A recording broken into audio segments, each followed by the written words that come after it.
Vlad the Impaler. The real history behind Dracula. In the mountainous region of Wallachia, in what is now modern Romania, a ruler came to power in the 15th century, whose brutal methods of maintaining control became so infamous that centuries later, his name would inspire one of literature's most enduring fictional monsters. His name was Vlad the Third, known to history as Vlad the Impaler. And while the vampire legend loosely inspired by his life is entirely fictional, the real historical accounts of his rule describe acts of violence so extreme that separating fact from exaggeration remains genuinely difficult for historians studying his reign even today. Vlad was born around 1431 into the ruling family of Wallachia, a small but strategically significant principality situated precariously between the expanding Ottoman Empire to the south and the Kingdom of Hungary to the north, forcing Wallachian rulers throughout this period to navigate constant political pressure from both far larger regional powers. His father, Vlad II, had been inducted into the Order of the Dragon, a chivalric order dedicated to defending Christian Europe against Ottoman expansion, earning him the nickname Dracula, meaning dragon in Romanian, a name that would later pass to his son as Dracula, meaning son of the dragon, centuries before that name became permanently associated with vampire fiction. As a young boy, Vlad and his younger brother Radu were sent to the Ottoman court as political hostages, a common diplomatic practice of the era intended to guarantee their father's continued loyalty and cooperation with Ottoman interests. Historical accounts suggest this period of captivity, lasting several years, exposed young Vlad to both the sophisticated political intrigue of the Ottoman court and, according to some historians, brutal disciplinary practices that may have significantly influenced the psychological development of the ruler he would eventually become,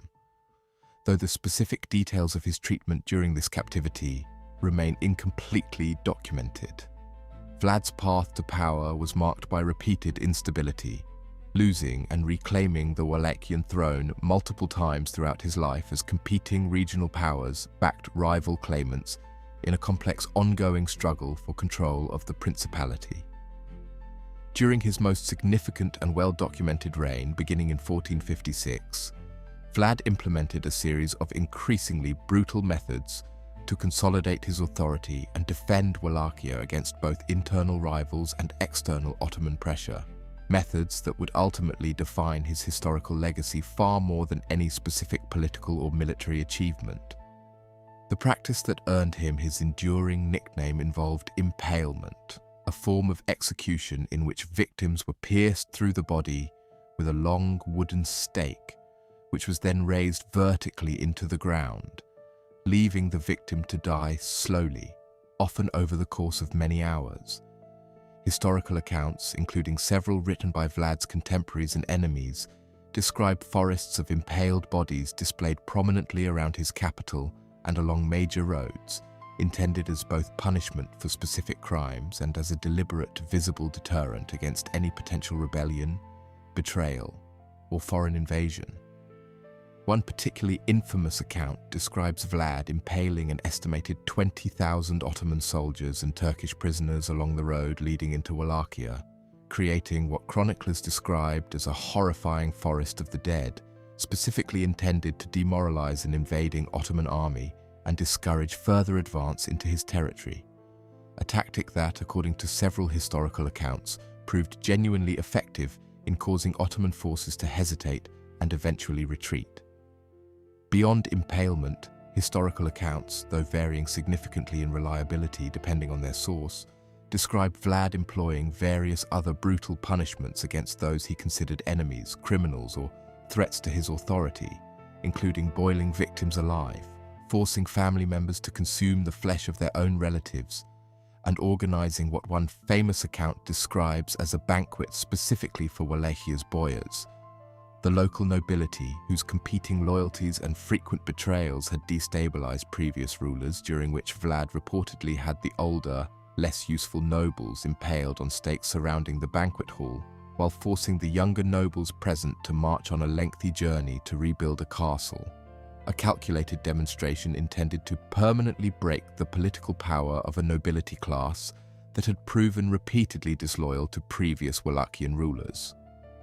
Many of the most extreme accounts of Vlad's cruelty originate from German pamphlets published shortly after his reign, along with Russian and Ottoman chronicles, sources that modern historians treat with significant caution, since each had potential political motivations to exaggerate or dramatize his brutality for their own propaganda purposes. German merchants, for example, had specific commercial and political grievances against Vlad, who had aggressively cracked down on privileges previously granted to German trading communities within Wallachia, giving them clear motivation to circulate exaggerated, sensationalized accounts of his cruelty throughout Western Europe. Despite this documented bias in certain sources, even accounts more sympathetic to Vlad, including some Romanian folk traditions that remember him more favorably as a strong, effective ruler who successfully defended Wallachian independence against overwhelming external pressure, still acknowledge the genuine brutality of his methods, suggesting that even accounting for likely historical exaggeration, the core reputation for extreme violence reflects some genuine historical basis, rather than being entirely fabricated propaganda. Vlad's reign ultimately ended in 1476, when he was killed in battle under circumstances that remain somewhat disputed among historians, with some accounts suggesting he was killed fighting Ottoman forces directly, while others suggest he may have been killed by his own soldiers or political rivals amid the constant instability that had characterized Wallachian politics throughout his life. His head was reportedly sent to the Ottoman capital as proof of his death and displayed publicly, a final grim postscript to a reign defined almost entirely by extreme violence deployed in defense of a small, vulnerable principality caught between two vastly larger competing empires. More than 4 centuries after his death, Vlad's historical reputation experienced an entirely unexpected transformation when Irish author Bram Stoker, researching Eastern European history and folklore for a new vampire novel in the late 19th century, encountered brief historical references to Vlad and his associated nickname Dracula,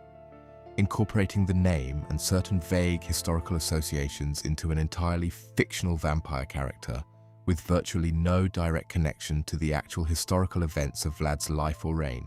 permanently linking Vlad's name in modern popular culture to a supernatural mythology he had no genuine historical connection to whatsoever. What remains most historically significant about Vlad the Impaler, beyond the sensationalized violence that dominates his popular reputation,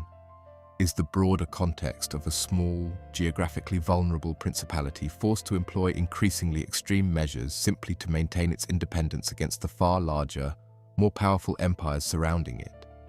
A historical pattern of small states resorting to brutal methods for survival that appears repeatedly throughout history, even when the specific individual details of Vlad's particular reign remain genuinely difficult to separate from centuries of accumulated exaggeration, political propaganda, and eventual fictional reinvention. If stories like this, where the true history behind legendary figures proves even more complicated than the myths that eventually replaced them, are exactly what you come here for, subscribe to The Grave Details, because history holds more stories like this than most people will ever know.